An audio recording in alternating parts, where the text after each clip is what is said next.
Hey, Michael Church, Crawl Space Ninja. In a crawl space here, people always ask me if you should put gravel to stop water instead of a vapor barrier. I pulled this vapor barrier back. Apparently they put gravel first in the crawl space, and as you can see, they didn't level it out all that well, but it certainly did not stop the water.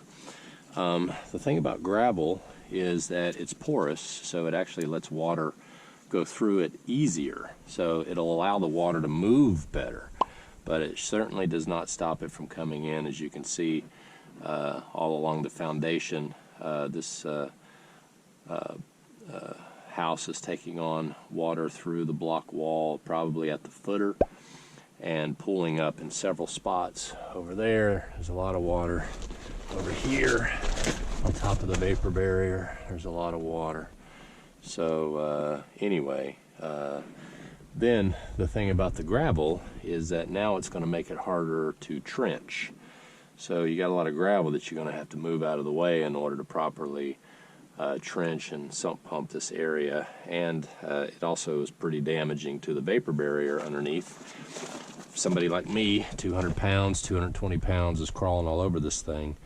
Plus there's a double vapor barrier. Here's the first one that they put in, this clear one, and then here's the black that they put on top of it.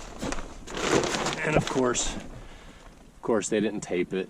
They didn't tape the seams or bring it up the wall, or even to the wall for that matter. So anyway, don't put gravel down. Just leave it mud, leave it dirt, seal it up. It's the best way to do it. Crawl Space Ninja. We're franchising coming in your area, so if you're interested, know anybody that's an entrepreneur looking to help people with their crawl spaces, please check out the link below, send us your information, and I hope you like this video, and hope you make it a happy and blessed day. Thanks for watching.